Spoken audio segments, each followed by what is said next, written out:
Welcome to the AirCon Vault. Recordings of the live streams from AirWiggle's audio conference. These are made free thanks to our sponsors. A Sound Effect, Game Audio Learning, Kilohertz, Audio Kinetic, Soundcuts, Sugi, Boom Library, Sound Warriors, and AirWiggles, the online home for audio people. Hello everyone, thanks for coming to our talk, and it is working with actors, dialogue in games. I have two lovely ladies with me today. I have Elsie Lovelock, who is a UK-born voice actor, singer and YouTuber. She has voiced in many games such as Baldur's Gate 3, Genshin Impact, Poppy Playtime, Eiyuden Chronicle, Elder Scrolls Online, Class of 09 and many more. We also have Rhiannon Moushall, who is a professionally trained musical theatre actor who grew up in Australia and the USA. She's been featured in Rise of Ronin, the Eiyuden Chronicle again, Warhammer 40,000, Rogue Trader, Warframe, plus many more. And for those of you who don't know me, my name's Adele Cutting. I'm the founder director of Soundcuts Limited. I'm on the GDC Advisory Board, on the BAFTA Game Committee, and have been a voice director on titles such as Suicide Squad Kill the Justice League, Assassin's Creed Odyssey, Brawl Stars, Immortals Phoenix Rising, Far Cry Rise of the Revolution, plus audio director on titles such as The Quarry and other games. So I have worked with you both before, haven't I? So I've worked with you, Elsie, actually on an audio drama called Koreaboo, but various game trailers and NDA projects. And I've worked with you on what was a really cool NDA project, but obviously we can't talk about it. So I've worked with you, and I'm really pleased that you're joining me today on here. Yeah. So we're going to be talking about all forms of voice acting in games, and this dialogue in games can come in so many different forms. Apart from the obvious different genres, from comedy to heightened fantasy to realistic emotion, we've also got to contend with whether we record at a studio versus a home studio, whether it's a single VO session, an ADR session, an ensemble recording, or a Waller session. And you guys have got to contend with whether it's wild recordings, time restricted, time limited, or lip sync. Then throw into the mix multi-voice sessions where you do multiple characters in one session. Then throw in facial and performance capture, which we won't really be talking about. We'll mainly be talking about voiceover, or else it'll go on all night. Directed versus undirected sessions, and also how many people are in the studio watching you. So, for example, it could just be you and the director, or it could be you and then there's like 5 people on the other end of the other side of the glass, the director, the writer, the game designer, the producer. There could be up to, I've been in sessions with up to 5 people in the other side of the glass. So I thought we'd start off just by asking, what are the current trends you are seeing in the scripts you're currently getting? So for me, I'd say for the last couple of years, it's been very natural performances, almost flat in some cases. They really want it really underplayed. But now I'm seeing a lot of larger performances coming to the fore. What have you been seeing? Okay, go, Rhiannon. Okay. I would say what I've been experiencing coming in is a great deal of that naturalistic performance, especially in fields that previously I wasn't used to seeing naturalistic called for, like JRPGs. There's definitely be a swing, like they deliberately say, don't go anime. I see a lot of please don't anime, which is an interesting direction. Oh, that's cool. And I haven't seen, even in things that are bigger, or like, for example, when we talk about Warframe later, like it's a bit of a crazy character, but they still wanted quite grounded and realistic to an extent. So I've found that sort of been a perpetuating theme. I'm not sure that I've seen as many big characters recently, for me. Yeah. What about you, Elsie? Yeah, similar really. I mean, I find that the grounded, like, I think that ever since The Last of Us came out, really, that seems to be like the holy grail of what we want for games, that very sort of serious, almost like film-like. But it really depends on the game, because saying that, I do receive like very varied auditions, or you'll do an audition and they say they want it to be grounded, and then if you book it and get into the session, they're kind of happy for you to go a little bit ham and a little bit crazy. So I would say just sort of be prepared for kind of anything, but be like, the grounded thing is kind of what has been in favor recently, and still is. But yeah, just having that adaptability, I find, because like obviously with something like a Yuden Chronicle, like it was quite anime. Like we were allowed to go there like with the anime and the American accents, and that was only recorded like last year or something like that. So yeah, it does vary, I find. I know that's not the best answer, but I do find that it can be either pretty grounded or pretty anime. There's really OTT. There's rarely in between. But yeah, I've had some great characters there recently. One of my favorite characters ever was when I had to cast for the voice of Cream and the voice of a cherry. Which was hilarious. And in the session, I remember saying to the actor, no, you're the cherry, I'm the cream. So I do like the sort of like the entertainment factor from a voice director point of view, for sure. I think it's really enjoyable. I find it really, one of the things as a voice director, though, when I'm directing natural performances, I find it's one of those that if people are going for really flat, really low, that's when they can start creeping into repetitive phrasing structures, because they're concentrating on being so flat. Yeah. That then the phrasing becomes very repetitive. Yeah.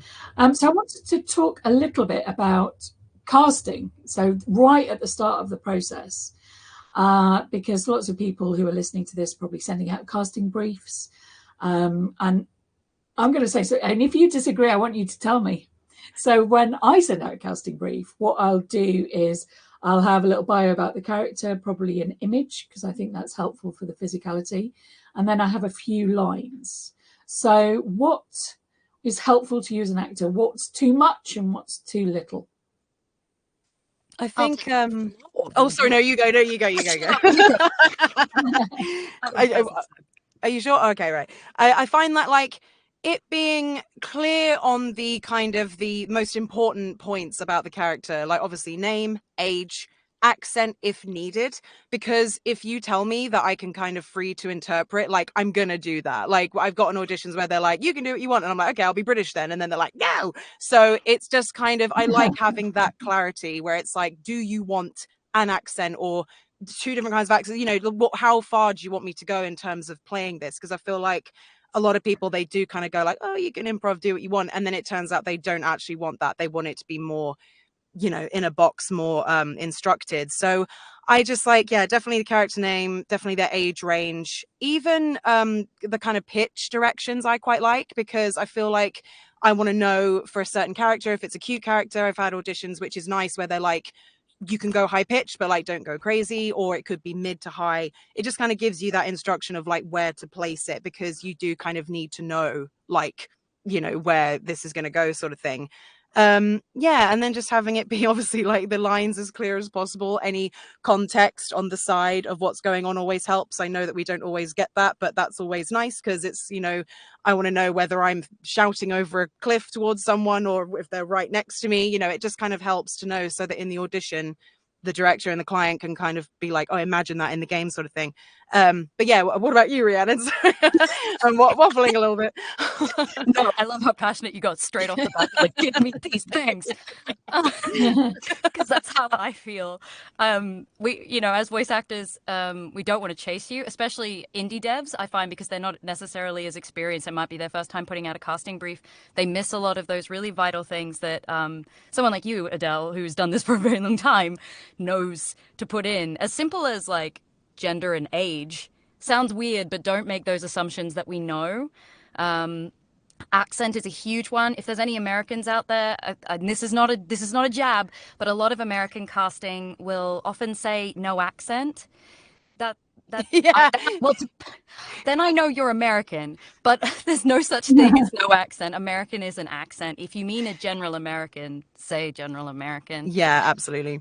Things like that. I would say when it comes to, I love a short bio and an image. If you can give us an image, even if it's like an early on, if you're still in a formative stage, I do think that's incredibly valuable. It's such a game changer mentally. And when you're sending a little bio, please try to keep it brief.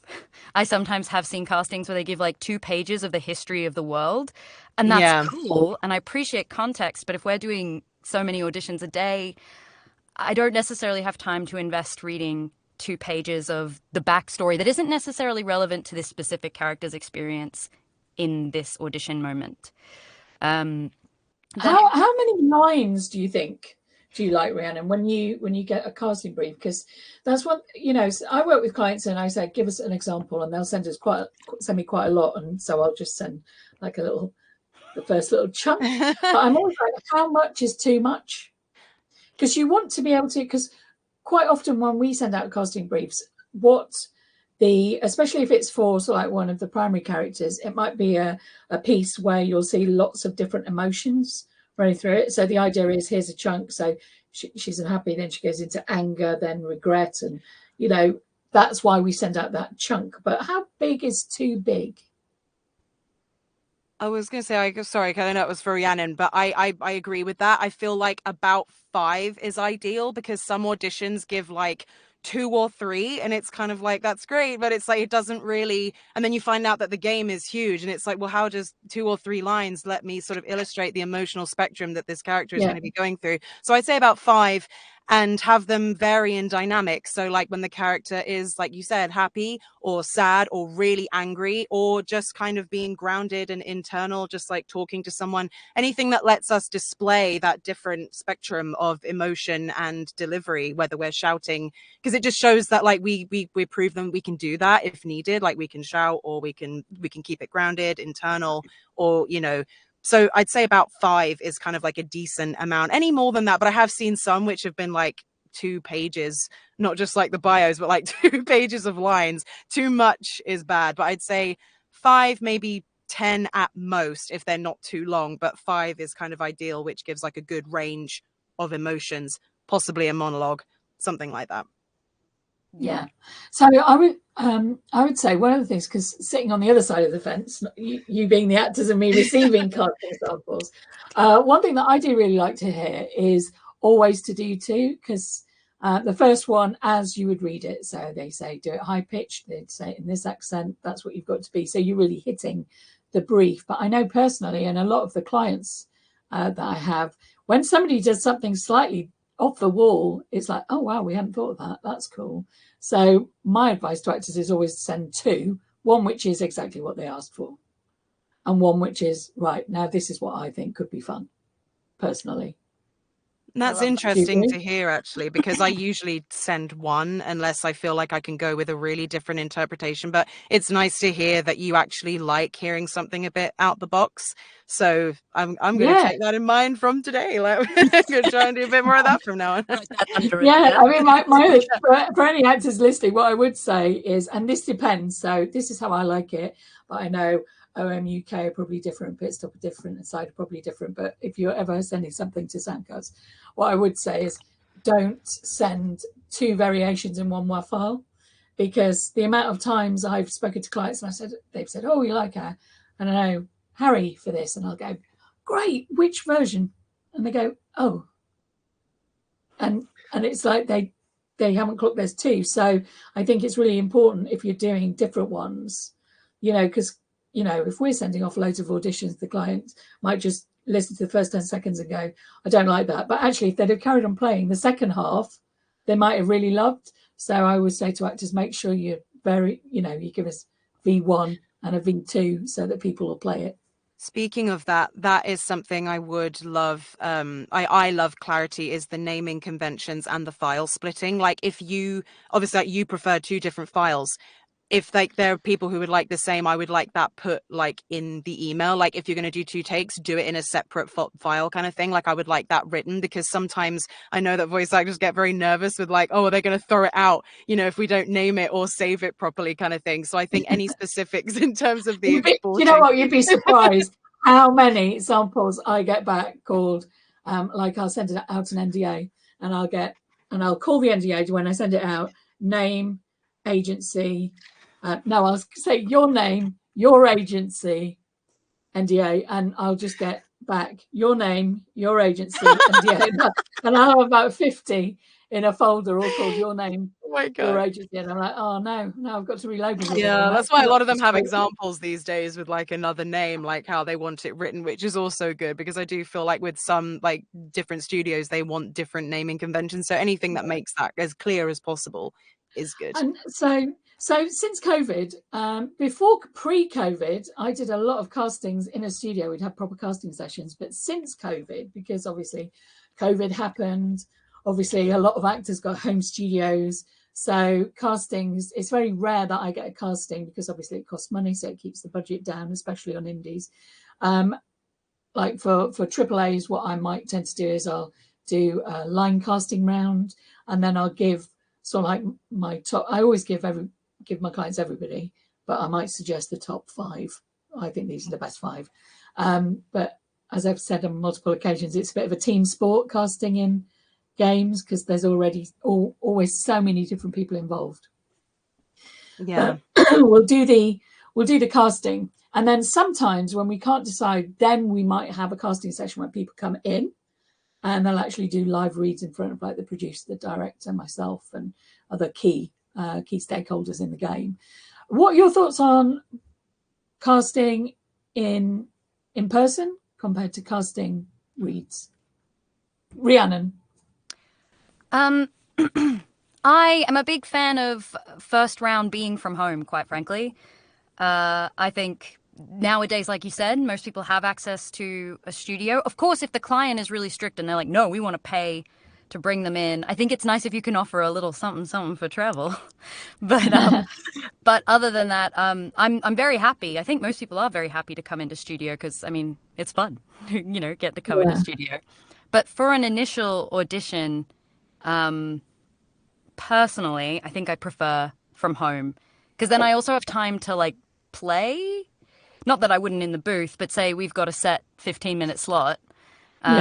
Whereas if I'm at home, sometimes I might do a couple takes and I'll leave it for a day, and I'll come back and listen, and I'll be like, ooh, actually, that didn't hit what I wanted. And then I can re-record and do something that hits closer to what I want. Yeah. But that's my personal opinion. Yep. Elsie?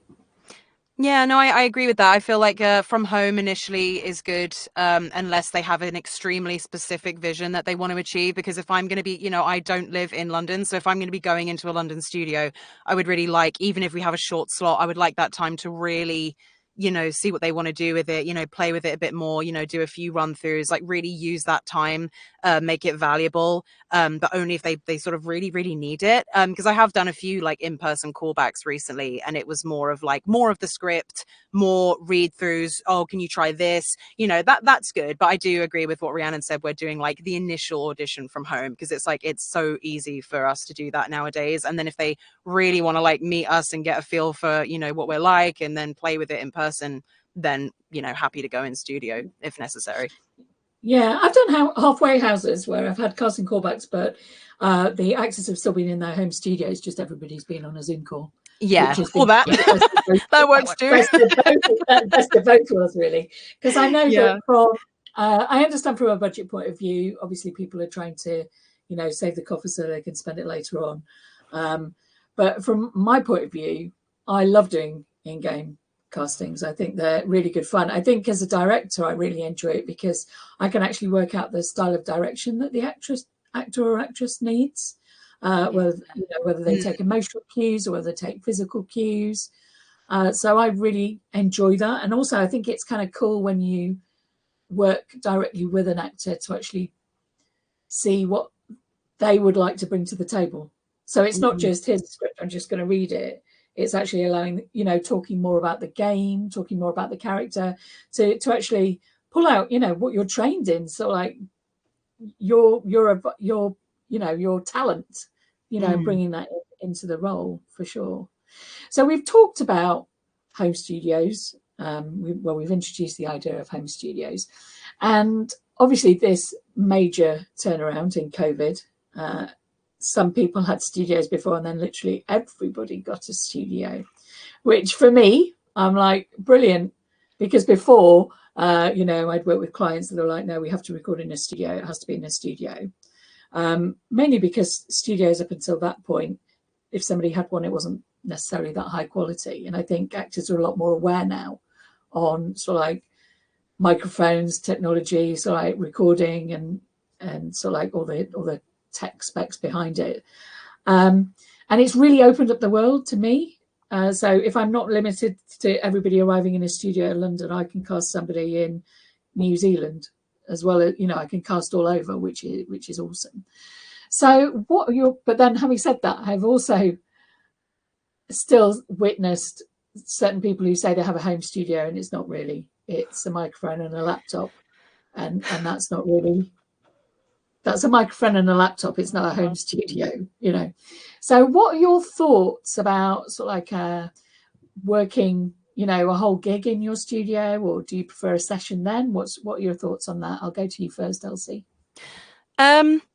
I feel like it's one of those jobs where it's like, if you want to go into the big leagues, so if like you want to record a video game from home and you really want to be someone who is viable for that, you've got to invest in it. Like, this is why, like, I, you know, as time went by, and a lot of the reasons why I was made to upgrade were some of the auditions I were getting were like, you need to have this or you're not going to be considered. And I was like, oh my God, I really want to audition for that. I really want to be a prospect for this. So I, over time, you know, was able to invest more. And now it gives you that freedom. Once you have all your ducks in a row from the technical side, you can now go out there and be like, yeah, I have this, I have Source Connect, I have this mic, and you're ready. But I know that, you know, I'm someone who climbed up from the very bottom. So I understand that it's not going to always be easy to invest the tip top stuff. You can, you know, we could go into this another time, but like you can do quite a lot with very little. But obviously if you want to record for like, you know, big game, you're not going to be able to do that on the Blue Yeti on the laptop. Like, that's just the reality of it. So it's like, I feel like, yeah, we've got to, what was the question again? Did that make sense? Yes, no, I was talking about home sessions versus sort of like studio sessions. Like, right. What Yeah. do you prefer? What do I prefer? Oh my God, I'm sorry. Yeah, no, I am honestly happy with either. I feel like as long as there, you know, is a good environment, this can be either on Zoom or in person. Because when you're doing it in person, you don't really see anyone anyway, so you can kind of pretend that it's on Zoom, and usually the client is on Zoom, and then you'll hear the director like only in your ear. So, you know, the only thing is in a studio is that you don't have any real kind of, you're not the one who's worrying about the tech stuff at home. When it comes to me, I'm fine with either. It's nice to not have the worry of like, oh, is it recording on my end, or do I have to adjust my gain myself, that kind of thing. But I'm personally like pretty easy. I'm okay with both. What do you prefer, Rhiannon? I think I prefer in studio, but mostly because, like Elsie said, it just takes the engineering aspect out of my hands. I know I can manage my own auditions. I'm fine with it, but like, it's just like it's an extra part of my brain functioning on something else, like keeping an eye on that waveform. And when I don't have to do that, I'm free to completely let that part of my brain focus on the work. So that would be my only reason. But otherwise, totally happy. I mean, at the same time, it depends on the size of the job as well. Sometimes if they only want an hour and we're doing like some combat barks, that's pretty easy to do from home and just like set my gain at the right point. Like, it's not going to be particularly dynamic recording. So it'll be like a set and forget situation, and we're just going to bang it out. Saves us all a trip into London or a trip to wherever we're recording, and gets it done. I think for me, I like both for different reasons. You know, so I like the fact that obviously if there isn't the limitation of having to record in your studio, I can literally choose any actor from anywhere in the world for the part. That is a massive boon. I'd say the downside is, even though everybody might have a really good recording studio, the voice will always sound to my ears slightly different. So there's more work for, luckily, Soundcuts is a great team, and they're able to deal with that and make it sound like it's all in the same space. but that's, you know, you can't just drop it. Whereas if everybody's in the same studio with the same mic, same acoustics, you know, you don't have to jump through that hurdle because it's already there. And also just a face-to-face. I mean, I think I still really enjoy sessions on Zoom and I still have a real laugh, but there is something nice about getting out there as well. So yeah, totally. Cool. But as you say, it's the technology that is something, you know, because you ladies are both very good at sort of like managing the recording process, but you know, it's something I do think unfortunately actors do have to learn is, you know, they've got to understand things about compression and not peaking, and understanding that you can be screaming and it might not be peaking, but it's still crushing the mic, so it still sounds distorted even though you're not going into the red, you know. So there's lots of, I can see that's another level of learning an actor has to take on with a home studio. So let me have a look at some of my other questions. In fact, let me see what the questions are in the chat. Let me have a look. Oh, here's a good one from Ivan.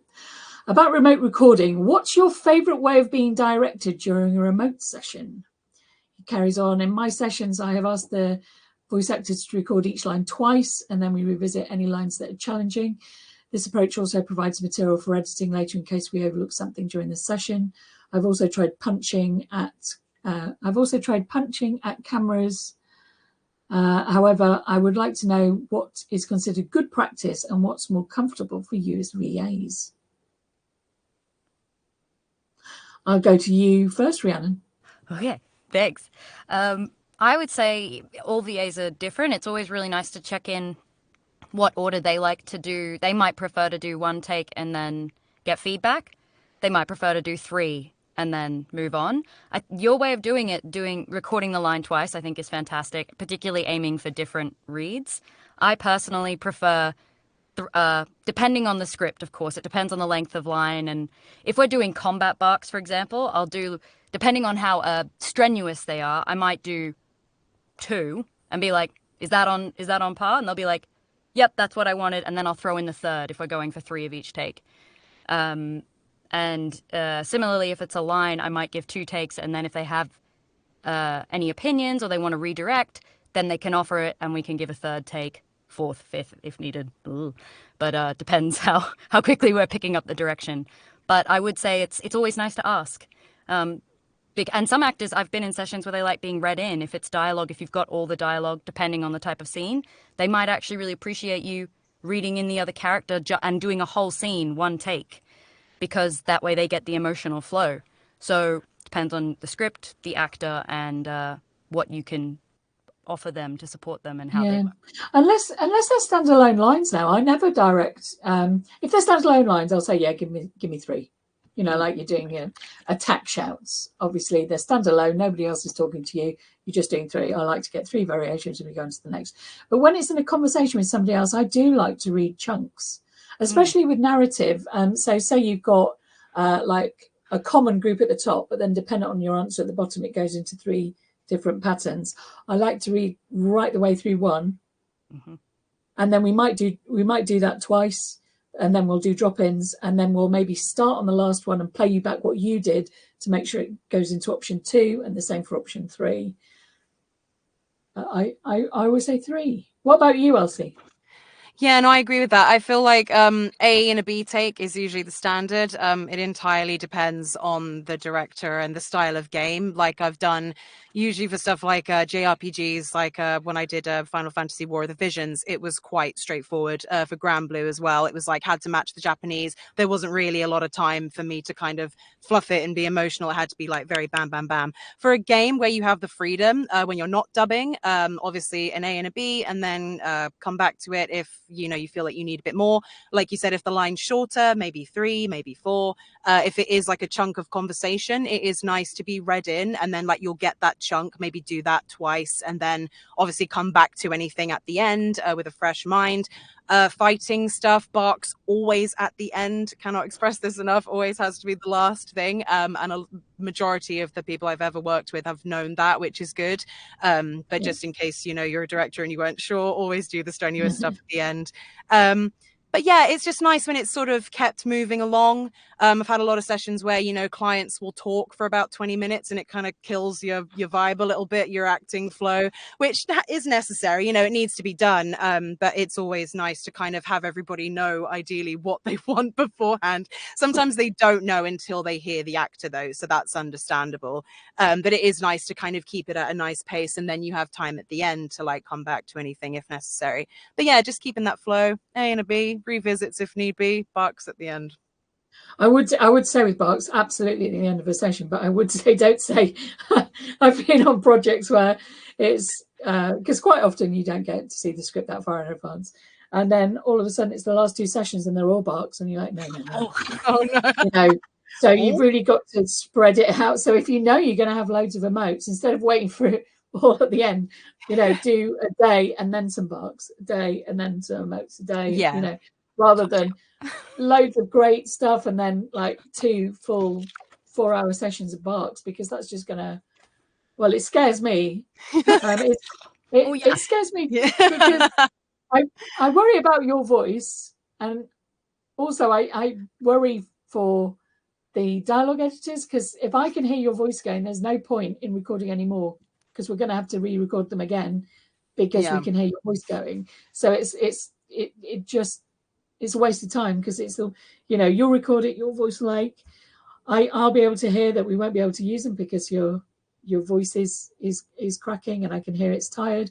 Then the editors will edit it, and then everybody will decide when it's in game that you sound a bit tired, and then we'll have to do it all again. So I really would say I think that's sort of like, there's from my point of view, I think the director has so many different roles to play, and it depends as well. It depends on who else is in the session. So for me, I think the role of the director is obviously looking after the actor's voice, making sure, like I've said in sessions before, you okay? Do you need 5 minutes? No, I'm good.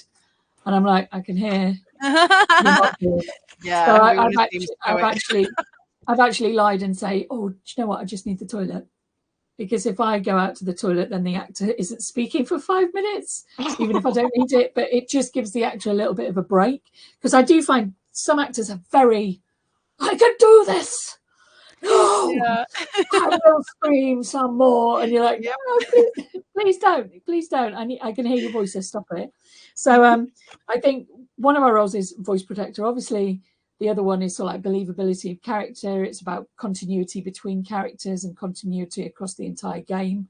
So, for example, another thing is, even if it's a game that's I've been directing for months and months and months, every time a character comes in, I'll play back the previous sample so that they can repeat it. Because it's amazing how even just overnight, memory really tricks you, and you think, the actor or me might go, I thought she did that a little bit deeper, and then it's like, no, actually we're a little bit up. So keeping that. But then I also like to protect the dialogue editors. Having been one, I'm like, no, they'll kill me if I let this pass. So I do try to protect the dialogue editors a little bit, and also with a conduit of sort of like the game information, the game lore, sort of like telling you where you are.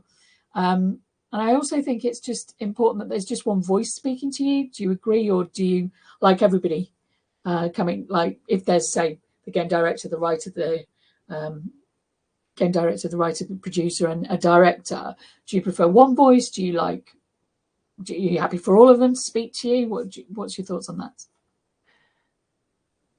Elsie.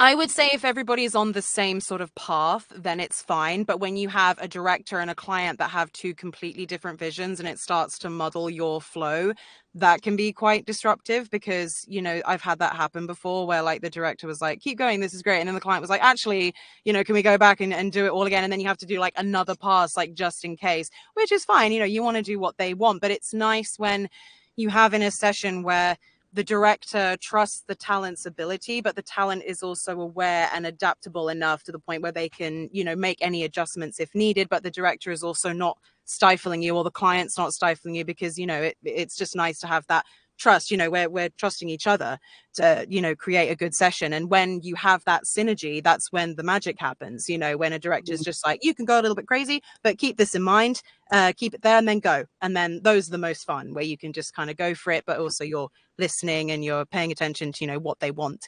But yeah, what about you, Rhiannon? Yeah, very similar. I think I prefer one voice if I can get it, purely because I sometimes find when the client is also sometimes like calling in, but the director's there. And exactly what you said, Elsie, like the director will be like, great, we're doing well, we've just done 10 lines. And then the client just chimes in and goes, I didn't like any of those, actually. Could we just go back and do those 10 lines again? And it's like, why did we get 10 lines before you said that? And I then you have them having a discussion. And like you said, it throws the flow. And it's not like necessarily anybody's fault, but it's so much easier if they're speaking directly to the director, and then the director is like you said, is the conduit. You're like coalescing the information between the writer and the developer and the stakeholders, and then passing it on in a because also I will say this, directors know how to talk to actors, and devs don't necessarily know how to talk. Like it becomes very George Lucas, like faster and more intense, like and a director actually knows how to say, actually, I can make what the dev wants make emotional sense or make physical sense to help prompt the actor to make a good choice. Whereas if the director's trying to give me meaningful direction and then the client is going, do it faster, higher, faster. And it's a bit like, I'm an actor, not a bunny. Like, I can't just jump. I think it's important that there's just one voice, if possible, talking to the actor, because otherwise I think it must be really confusing for you, because you don't know who to listen to. Do you know what I mean? Whereas if there's one voice, you can just respond to it, and you're not thinking about whatever. If 5 people are all talking to you, I can imagine it gets really confusing. So. Yeah, it doesn't happen so often in video game stuff. I find that in commercial stuff, it can be like different opinions, or I mean, that's a whole different bag. But with video games, like Rhiannon with about 10 people in the room, with like so many people, it's like, oh my god. But like Rhiannon said, like the director, you know, will take the information and be the conduit. And that's really good because, you know, I've worked with a lot of foreign clients where, you know, English isn't their first language, and the director will have like maybe a translator as well. And then the director takes the information and then they give it to me, and it's like, oh, and then we can get back on track. You know, it just having that, you know, through line is good. So being a voice actor is quite, I'd say in the majority of parts that you've recorded, you've more than likely just been yourself in the booth.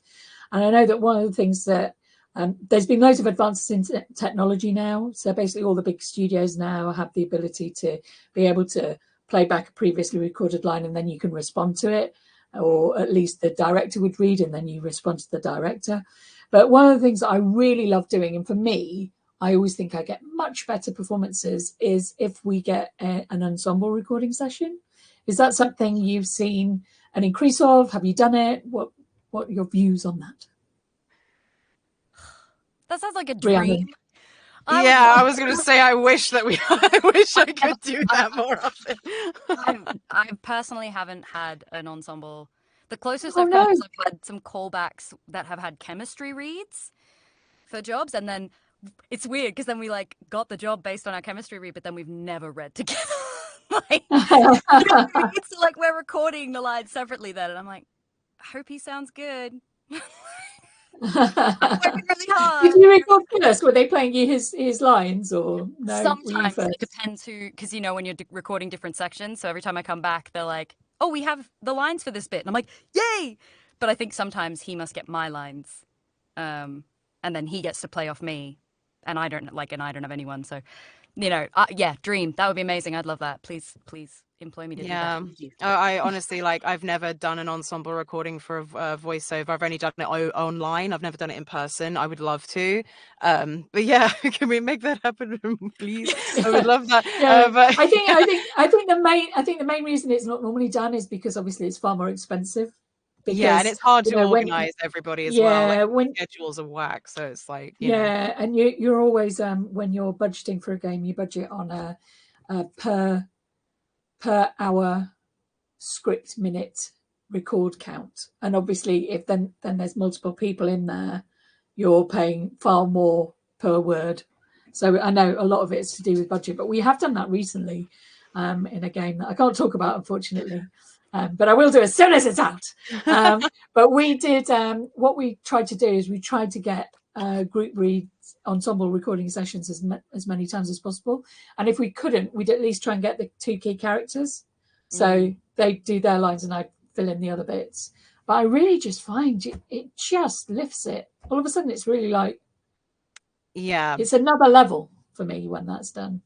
Yeah, it's really cool. So the other thing I wanted to talk about was multi-voicing, which is obviously when you do multiple different voices. So how do you feel about that? Because I know there's very strict rules in America about how many voices you can do in a session. And it changes the scale depending on how many voices you do in a session. So how many voices is max for you? What's your max, do you think? What's fair? Oh, that's a tricky question. I'm unfortunately a terrible people pleaser, and I think I just keep going until we're done. And I'm not saying that's healthy. I don't think anybody should do that, by the way. I think it's very important to establish boundaries. I just haven't yet. I think I actually have a multi-role session tomorrow, and I was just looking at the list and I was like, because I was like, that's gonna be a lot. I'm already like, where's my voice gonna be for that, and then that. Oh, but those are similar. Oh, actually, no, I could use that for that. No, I need to move that one. That like, it's very logistical. But I think I don't mind. It also depends how big the multi-roles are. Like 12 different 2-line characters, fine. Like we'll knock them out. As long as we have free reign to be fun. And I think it's really important that the director is, even if it is more serious content, is in a good, fun, playful, reactive mood. I think to do multi-roles, you have to feel safe because you're kind of going to be vulnerable and do lots of little bit pieces. You might try an accent you don't use regularly because it's just going to be a 2-line Scottish blacksmith. You're like, all right, I'm going to do my little Scottish. And you can try it. And they go, no, it's okay. You can't. But you want to feel like, you can go, okay, I failed. I'll fix that. I'll do something else. But you want to feel that level of comfort and play. I think that's what's important to me when multi-rolling. Yeah. Elsie? Yeah, no, I agree. I feel like if the director and the client are quite free with it, it can be nice because I have had a lot of sessions where I had no idea that I would be voicing like a bunch of NPCs as well. And they're like, oh, we have an extra 40 minutes. Here's 10 characters that we'd like you to do. And it's like they just throw them at you. And it's like, that's fine because, you know, that's okay. But yeah, it just depends if there's that freedom and there's that fun, like Rhiannon said. So like I'm okay with it personally, but sometimes I don't like being completely blindsided. Like I have had it before where it's like we've just done something quite emotionally intense or whatever, and we're at the end, and then it's like, okay, now you're gonna be like this goofy kid who's like running around town or whatever, and like I've just been like talking like a 30-year-old, and now I suddenly have to be 5 years old. You know, it's like it can be a bit like, oh, you know, give me a break. But like I don't know. I'm kind of happy to, like, you know, Rhiannon said, I'm also like a people pleaser, so I'm like, sure, I got you. But yeah, it's just always nice that if there's that maybe like a warning beforehand, like, oh, you're going to be doing this character that you audition for, and then there's a possibility of some NPCs, which does quite often happen because they, in video games, especially like these big ones, they do have a lot of characters to fill out. So if they have the time, they'll usually just be like, hey, you know, do you want to do this? But yeah, I'm fine with it. I'd say like I've probably done like maybe 10 max in one session, which is kind of like, that's a lot. You're kind of, it's like, but that's the thing is that then, yeah, you kind of have to like change the ages, change the accent, and it can be a bit like, but it does happen. So I'm just kind of like, it's okay. Yeah, no, it does. The most I've ever done is on one of the games I worked on. I think actors had to do five or six, but we never got more than that. And even that slightly worried me. It was only because the placement was so far apart. But as an audio person, I'd be like, how close is this? They cannot be close. You know, because I think obviously if you're audio based, you can hear when even when one's Scottish and one's younger, you can quite often tell that they're the same performer. So from an audio director point of view, it'd be like that has to be well spread out. Like we could not have heard her for 2 hours before we hear her again, because it, you know, I know that I've been when scripts haven't been organised properly and somebody's ended up talking to themselves, and it's like, no. Oh no. So I was going to Yeah, say, because that is one thing that games are getting a lot better on now, which is getting the scripts in advance to the actors. But I know this is something that historically didn't happen. You got the script in the session, so your sight reading had to be absolutely on point. So my next question is, if, say, something really bad happens, they can't get the script to you, what sort of things do you want to be told in the absence of the scripts? What can help you prepare for that session? Rhiannon. I think a good point of reference is the audition I did. If it's a character I auditioned for, if they can tell me, we loved your audition, but we're going to look at pitching it down, or we loved your audition, but it's going to need to be a lot more energetic. Going from a point of reference just lets me know, like, yes. Or they might even say, like, scrap your audition. We want you, but we actually want to go a completely different direction. Just be ready for that. That's better than I have actually like prepared for a character completely based on the audition because they didn't tell me and I didn't have the script. And then I've gone in and they've gone, oh, no, you're not doing that at all. And I was like, okay. And then it does take you like 10 minutes at least to sort of like reposition, find where your voice is going to sit, change everything. So I'd prefer some indication of whether the audition is A, being used, and B, if that was on the mark. Yeah. Elsie? No, I agree with that. Like any indication if it's going to be different beforehand is really helpful, because I have had that where I've gone in and I'm like, all right, here we go. And then they're like, actually, that they've thrown that out. I've had a session where I recorded a bunch of lines and then they were like, actually, we want to try a completely different accent. Like I think we started out as like Russian or something, and then they were like, actually, we want it to be American. And it was just a bit like kind of, could we have not figured that out beforehand, kind of thing. But it does happen. Sometimes you can't though. Sometimes it's like, no. That's the thing. Sometimes before you hear it, they don't. That's the thing as well, is that you don't want to be like, I think being adaptable and being ready for anything is such a huge part of doing this job, because you really do not know what direction, even if you get chosen, it could pivot completely. So never think that something is going to be like, don't be like set in the ways. But again, any indication that can be given beforehand is great. Probably how many voices you're going to do. Yeah, or how many voices you're going to do. Any feedback or indication is good, but I understand that viably it doesn't always happen. But I would say don't blindside any actors. Don't be like, oh, actually, you're going to be doing like shouting in this session. You're going to be doing something really strenuous. It's going to be really emotional. Like just any warning is great. But so you'd like to be given a heads up if it's going to be sort of like quite a if it's going to be strenuous or emotional, if I'm going to, if I thought I was going to be going in and not, shredding my vocal cords, I want to know beforehand so that I can prep, because, I might have something I need to do later or something the next day, so any indication if it's going to be like a drastic session is good, So before this, I asked you guys to send me some little clips of examples of your stuff. And as we're talking about emotion, you both sent me one where you said that actually in this game, you had some really emotional sessions. So I'm going to share the screen, play the little clip. I'm going to play Elsie's first. So I'm going to play this. This is from Saint Maker. So after the clip's finished, if you could talk about it, that would be awesome. Right, let me see if I can share this screen. Here we go.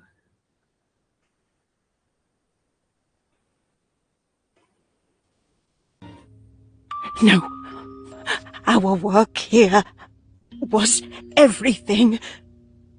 This convent, I gave it everything.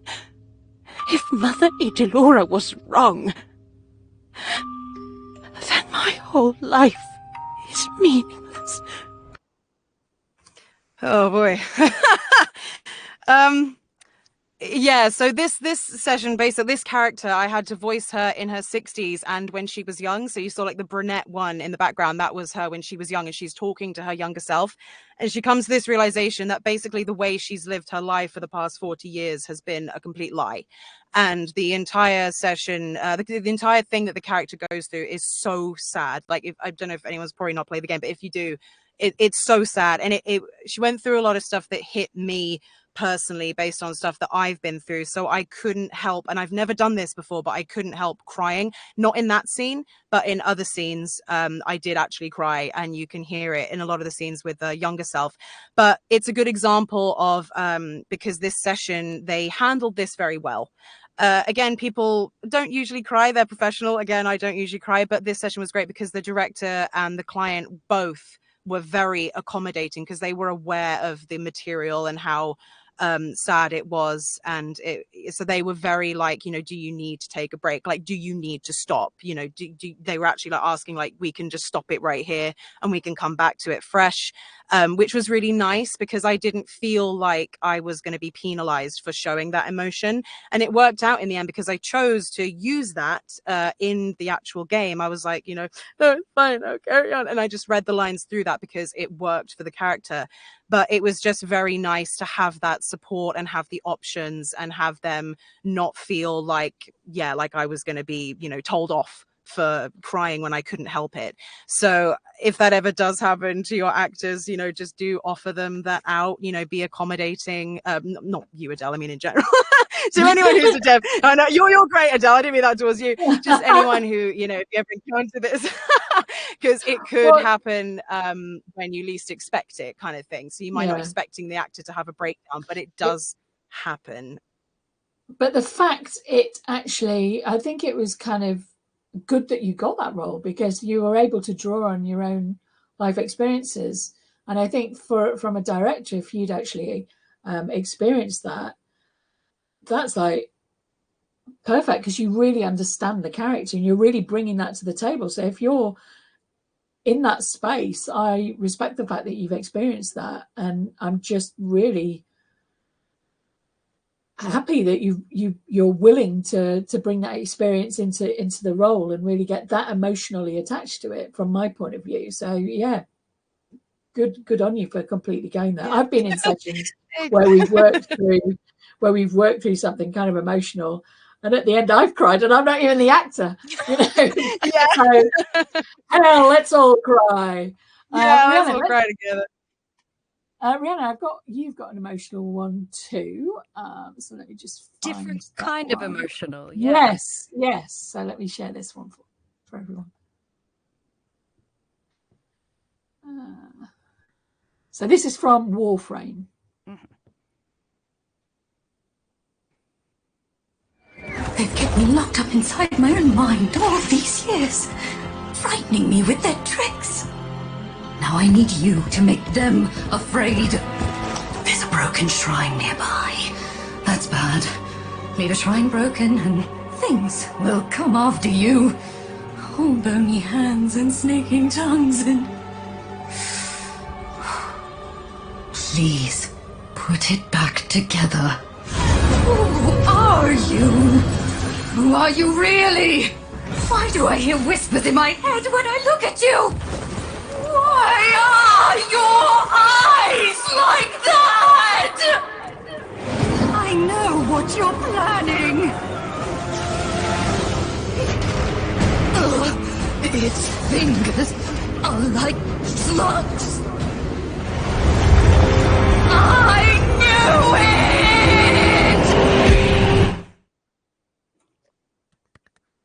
it! She was awesome.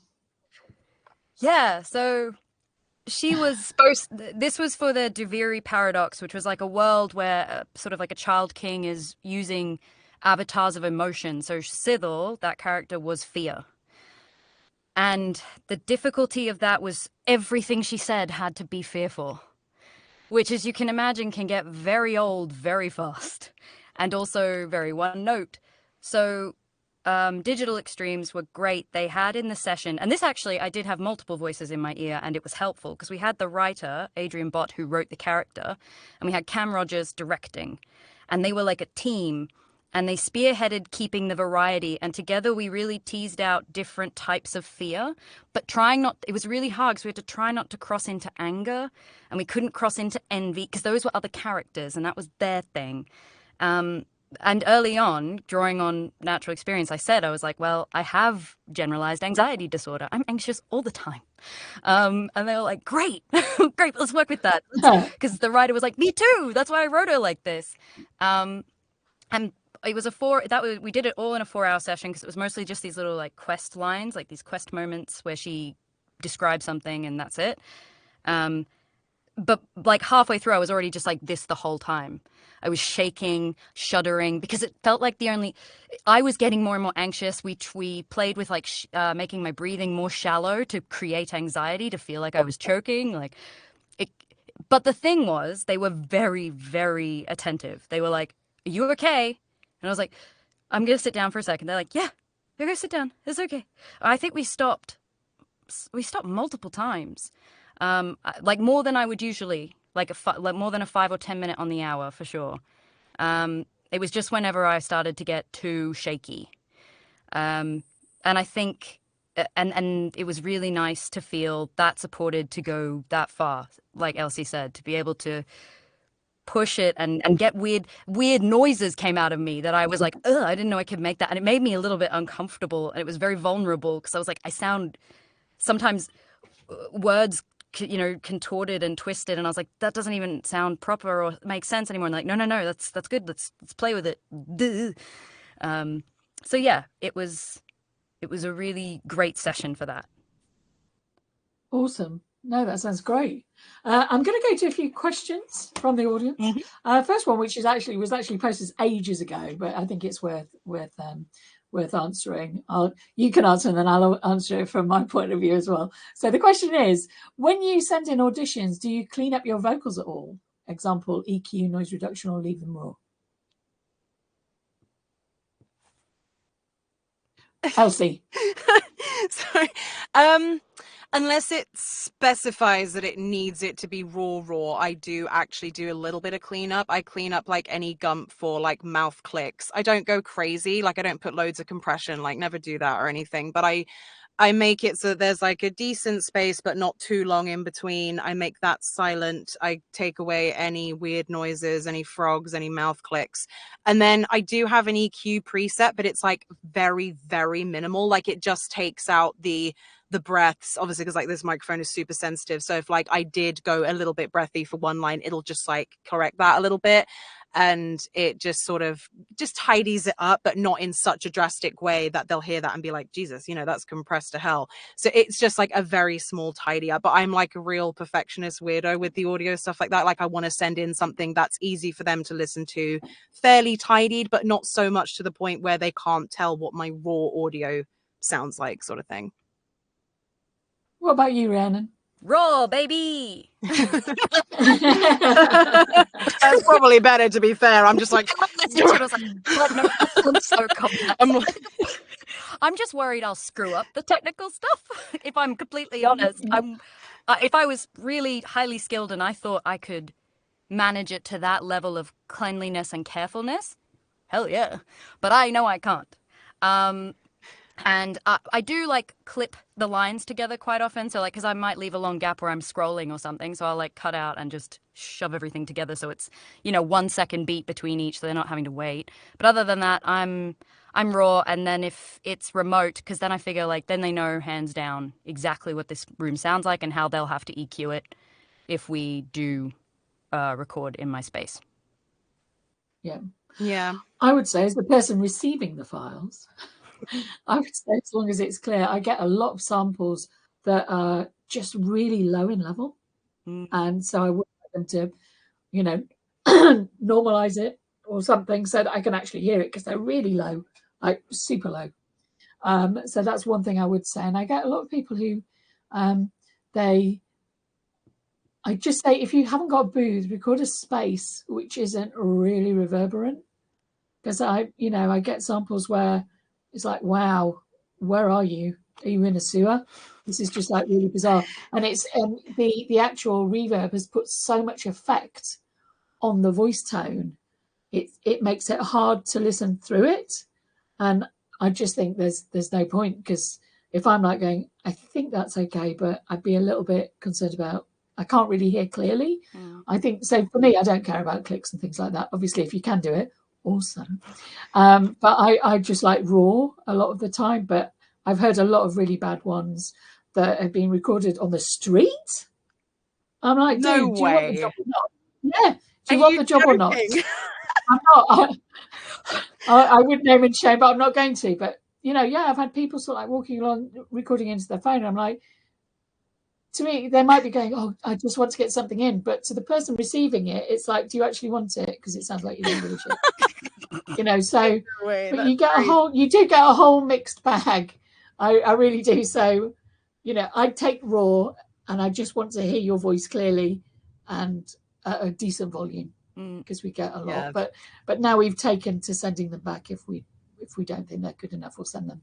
Oh, back. that's good actually. Yeah. So let me have a look, because I think we've got more. So we've got the one line twice. Here's a question from Bradshaw. How do you work when it comes to the more extreme side? Example, barks and emotes. What's your way of working? How do you approach it? Both probably from a technical point of view and just from a sustainability point of view. I'd say, like any session, set up really well hydrated the day before. Already, like, no alcohol, no sugar, things that will cause inflammation. Get a good night's sleep. Your voice is your first thing to go when you're tired. So do not be tired. And especially if you're going to be doing a vocally intensive session, I would say prioritize sleep the night before. During the session, or actually, once again, before the session, I personally like to do a physical workout on the day I know I'm going to be doing lots of barks, because it gets, like, it clears my lungs out. I feel like I've got lots of lung capacity, even if it's just a mental thing. And then in the session, lots of water. I don't know about Elsie, but I know Elsie barked like a mad thing. That sounded terrible. You know what I meant. But I mean, because if you've had singing training, I think singing training is incredibly valuable. I don't have extreme vocal training, so to speak, but I have a lot of practice in sustained, loud, projected notes. And then you just combine that with a little bit of, vocal fry and growl, and you apply it carefully. Like, I think if you run yourself ragged the whole time, you're going to lose your voice. So experiment with how much you can add before your voice starts to tire. And if you're really good and you can use false folds to scream and stuff, awesome, go you. But I can't. But I can scream for a very long time, and I think it's singing training. So that's sort of Elsie? where I'm at. Yeah, no, I agree. Being a singer, because I was a singer before ever getting into voiceover, having that experience definitely helps, because if I know that I'm going to be doing something strenuous, I will do a singing vocal warm-up, because even if you can't sing or don't like singing, the vocal cords are a muscle. So you're essentially giving it a warm-up workout before you're going to be doing the difficult stuff. And then I think, obviously just, drink loads of water, depending on who your director is or what you're recording, don't go beyond. Like, I had to record for a game as she was giving birth, and I was like, I'm not going to do more than one pass of that. So, like, I'm going to look out for myself there and kind of, do it in moderation. And any good director will know that you can probably only give like 2 or 3 max of like a real hard, like barks. You'll usually do about 2 or 3 anyway, and they go up in severity. But yeah, just also knowing your limits. Like, it is actually okay, to, like, Adele is someone who is very conscious of vocal health, but sometimes they might not be as conscious. So it is okay to actually speak up and say, sorry, can I just stop for a second, or can I have some water? And they can generally like hear as well when you're getting tired. But yeah, I just find, like, be mindful, don't go crazy. I have done that before to myself. I've gone completely hog wild, and then afterwards I'm like, like, I had no boundaries because I just wanted to, like, please the director and the client. So just give it your best, but keep it contained and know what your limits are, and take care of yourself. Like Rhiannon said, get sleep, drink water, just be conscious of it. Yeah, I would say, because I saw a talk given by a vocal coach called Yvonne Morley, and she was showing the interior of people's throat and larynx and the different effects, like smoking cigarettes compared to smoking marijuana. And basically she was saying you shouldn't drink cold water. You should drink room temperature. Water. Yeah. And that's one thing that really stuck with me, and it always frightens me when I see when I get into a session and the first thing that says is, "Oh, I'll have a coffee, please," and I'm like, no. The dialogue editor in me is going, no, click. And then the voice director is going, no, you're not meant to have a hot drink. You're meant to have room temperature drink. So that would be my big thing. And speaking up to the director, I prefer somebody to tell me I can't do it than, as I said, there's no point struggling on. It's no good for everybody. Yeah. Anybody. So I've got a really interesting question from Tefrion saying, Hey. do you like to use music to get into character? Can you think of an interesting or strange go-to songs that work for you? Love you guys. Kiss. Oh, let me die. Yeah, so whoever wants to go, I don't mind. Rhiannon. Yeah, sometimes it swings. I'll listen to generic lo-fi chill things if I'm going into a session. To be honest, if I'm just really nervous, I just want something that like helps me take my heart rate down because I'm anxious. But sometimes when I'm going into something that's going to be really intense and emotional, I will listen to the Witcher 3 soundtrack. Awesome. Elsie? I don't tend to listen to music to get into character simply because it sort of distracts me in a weird way. I actually like the silence and hearing my own voice and concentrating. However, if it's like a really emotional or sad scene, I tend to listen to the theme from The Haunting of Hill House because it always makes me tear up and it gets me in that real mindset. And also that's just a really good show with great acting. So that's like my go-to track to make myself sad. Like not cry, but it genuinely makes me like, oh my God, you know, so it helps me get into that sad mindset. But that's kind of the only track I can think of that I use for me personally. But yeah, apart from that, I don't really do that. I did do it for a session where the director was like, do you want the music? And I was like, sure. But I was like, I don't necessarily it kind of helped, but I was like, I don't necessarily need it sort of thing. But yeah, it's a cool idea. Like it helps a lot of people I know. So yeah, I've never had somebody request some music to sort of get into character, but I know that especially on long-standing games where we've been recording the same character for over several months, there'll be a point where there's just one line, and we just have to sort of like put that somewhere safe so that every time the character comes in, you play this one line, and they just repeat it, and then it's almost like they just have to say it, and then it's like, yeah, I know exactly where I am now, and it's almost been like a grounding post. For that actor, for that character. So it's nice if you get a little something like that. I'll have to ask the music question. I've never asked anybody that. So what else? Question here. From Ivan again. What have been your experiences with remote recording software such as Source Connect? Have you encountered any technical difficulties with these tools? Yes. Your turn.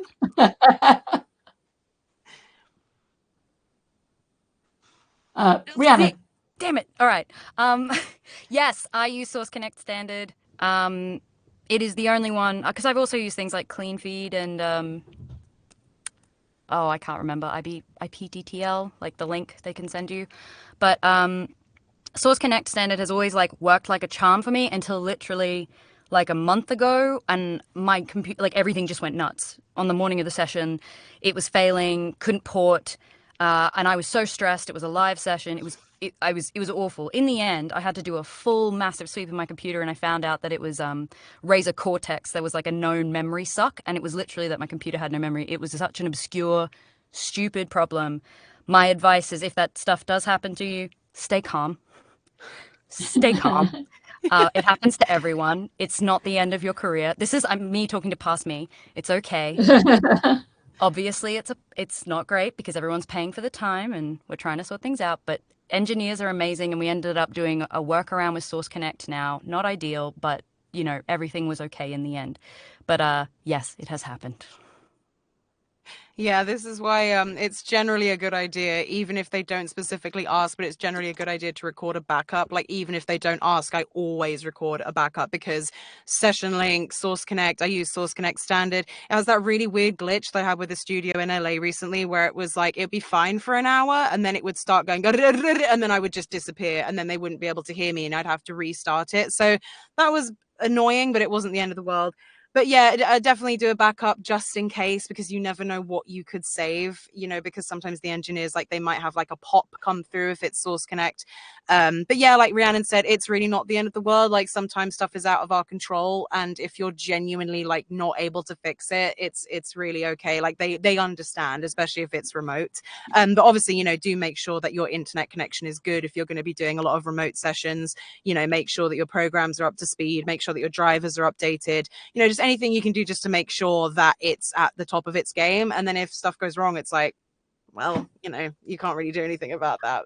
Yeah. The thing is, there's always a way to fix it. There's always a workaround. There's always something you can do. You know, there's always more than one way to crack a nut. So I would say to anybody that does happen to, just as you say, Rhiannon, don't try not to stress about it, because you know, can gotta tell myself that. Full on meltdown. Yeah, I mean, like, the worst case scenario is you can rearrange the session, you know. So this is a question not on the list, but something that I thought might be useful to any wannabe actors on there. Obviously, one of my jobs is being a casting director, and I have to find talent. So I do that through Spotlight. We've obviously got our own database, which you can, any actors out there, if you're not on it, you can come to our website, samcuts.net, go to For Actors, and you can put all your show reels and stuff so that we're aware from you, which is really great for people who are self-represented.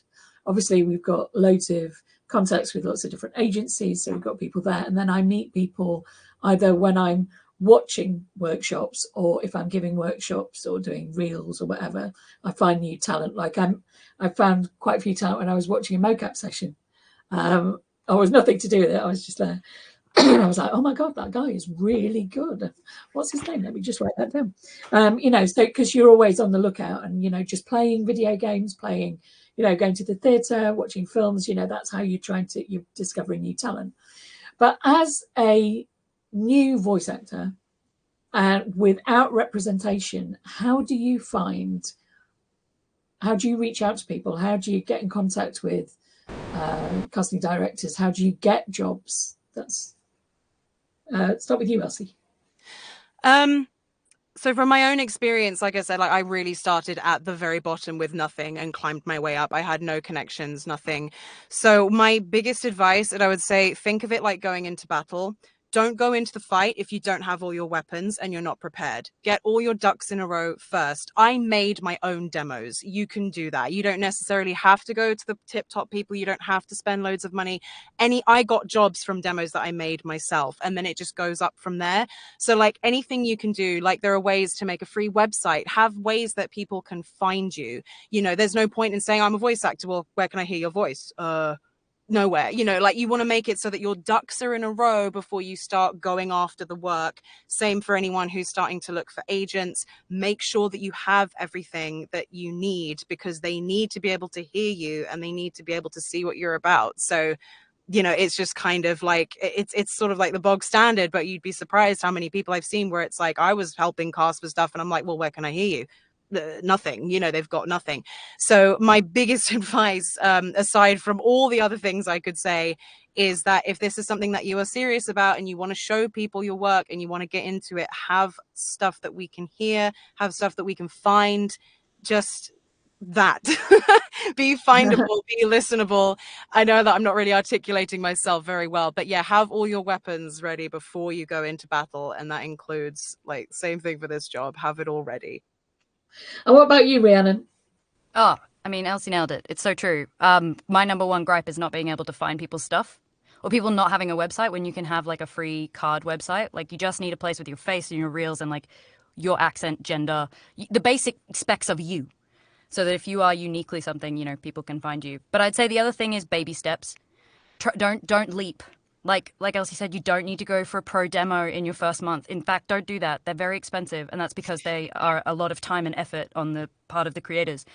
And it's also, like, I would hope a good demo producer would tell you you're not ready, and wouldn't, you know, make you go all down that whole path and spend all that money. Homemade demos are amazing. They can get you the stuff you want early on. So be gunning for portfolio work. You can do free things. Game jams are amazing. You want to be in games? Jump on, I mean, Twitter's a sinking ship, but various social media where you know, people advertise game jams, or devs are like, I'm making my first solo game and I think I want some voice. And you go, well, I've just got a USB mic, but I'd like to start recording stuff. Start there. It's okay to start low. You don't need to be submitting. I also see a lot of people like just submitting for rosters of larger casting directors when it's like they don't have, and they're like, I don't have a demo yet. Can I just apply? And it's like, they literally said, please apply if you have a demo. If you don't have one, it's not time yet, and that's okay. There's no point going on a roster if you don't have any material to back it up.